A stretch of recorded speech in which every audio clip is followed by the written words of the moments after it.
Hello, this is Cryptic Paradigm coming you from Cryptic Paradigm's world headquarters. Currently on Earth, Sol 3 and Mutter's Spiral.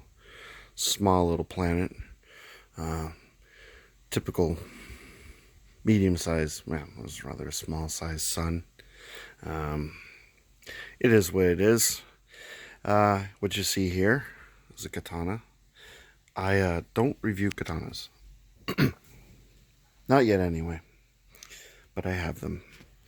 But what I'm here to talk to you about is Ultrasabers, and this is the Consular.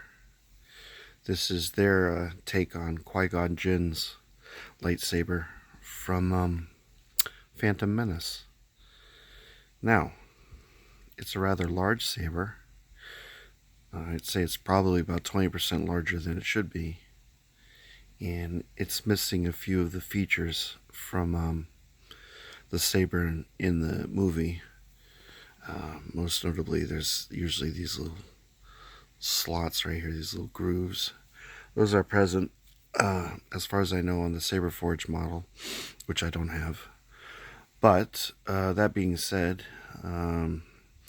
it's a rather modular construction. The pommel is removable. I will not remove it because everyone knows how that works. Everything's based on the modular hilt system. So there's a degree of compatibility. You can customize this if you want. Removing that and removing the CoverTech wheel allows you to remove the sheath. I've never done that. Other videos will show people doing that, but I'm too lazy to do it.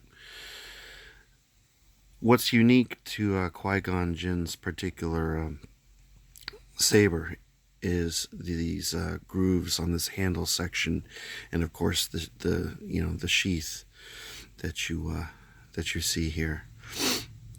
Traditionally, on the original version of the saber, these are rather deep cut grooves, and there are other models of sabers, or Qui-Gon Jinn's saber made by different companies like 89 Sabers and to a degree Saberforge, where these cuts are rather deep if you're willing to spend a little bit extra money.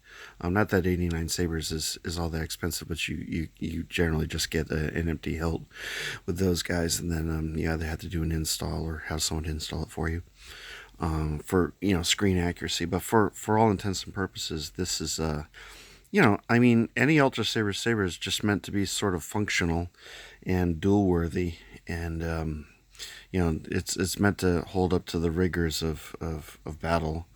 So something that's a little bit more screen accurate will probably get damaged, and being that you spent a lot more money getting something that's Qui-Gon Jinn would be carrying in the movie, that's probably not going to last too long if you decide to beat on it. Anyway, so I have a illuminated switch here. It's blue. This has a blue blade. I'm a blue blade kind of guy. Qui-Gon Jinn usually rolls with the consular green, but I'd never really feel that comfortable with green blades. Although I have a few of them and they're fine, but blue is my color. And believe it or not, and don't judge me, I kind of like pink for reasons that are a little bit strange.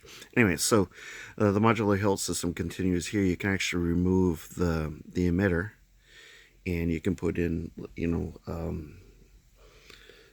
can put in pieces to kind of lengthen the the saber, or you can swap out the emitter with something different. You can, this, as far as Ultra Sabers go, this particular design is very customizable, and you can remove the sheath, and as far as I know, all of this continues around the other side, or perhaps not, I don't know. Anyway, so you can opt to have that off if you want, which is nice. The emitter, nice little flange emitter, pretty simple. I really like the silver of it. The design is very nice.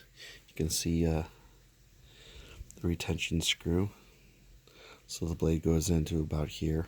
The LEDs just just east of where the connecting point is. I would imagine there might be like a retention screw in here somewhere that might be holding the LED into place. Although that's not really how Ultrasabers rolls. They tend to have the LED just kind of like in the chassis, but not really secured. But I think it is in this one because there's not too much in the way of rattling. See? So quiet. Very quiet. Blah blah blah. I've got like a 36-inch blade. That's my my preferred blade length. This one rolls with a premium sound, the V4, I believe. Although I don't really know what the difference is between a V3 and a V4. I have both of them, and they come with the same fonts and the same customization. I think the main difference might be the size of the memory that's available in the sound card. So if anybody I can elaborate on that in the comments, feel free to do so. I don't claim to be an expert. I'm just like showing you what I have and trying to give you the goods. Anyway, let's turn this on. This one doesn't have flash and clash.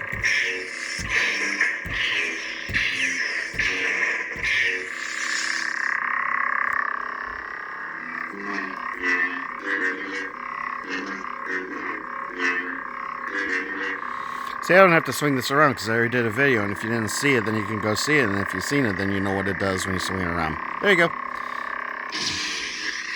Again, no flash on clash.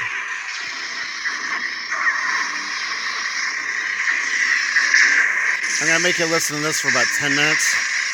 Nah, I'm just messing around. I wouldn't do that to you. I like this font. I think this is just the basic Obsidian font.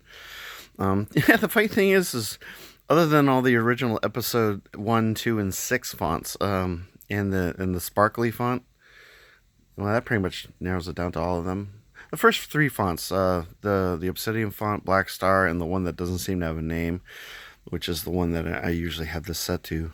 I really like those, and unfortunately, I don't have the cable required to connect, from the soundboard to my computer, to do any kind of editing. I just never got around to buying one, and in all of my purchases, I never received one. I thought I have, I don't know, like a dozen adapters, but I don't have any of the cords to do the editing. So there you go.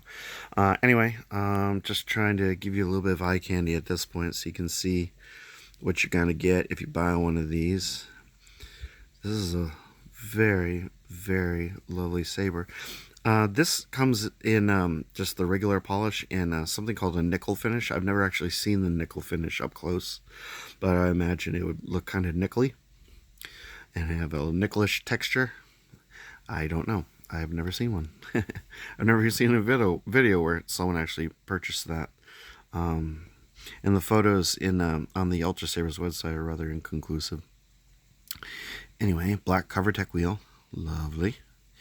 And we'll finish off with the pommel, which is pretty simple. And there you go. That's the Ultrasabers Consular. Pretty standard Ultrasabers fare. Very very well constructed. Handles very easily. Has good balance. It's not very heavy. And it should last you a lifetime if you don't, I don't know, drive over in a truck or something like that, or try to saw it in half, or shoot it, or drop it from high orbit.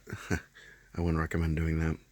At any rate, I'm going to be coming at you later with a reveal for my Saber Forge Bastion, which should be arriving today, and I'll probably end up doing a review later tonight, and you'll get all kinds of wonderful me. At any rate, I hope everyone's gonna have a wonderful day. Go have some fun. Watch my videos.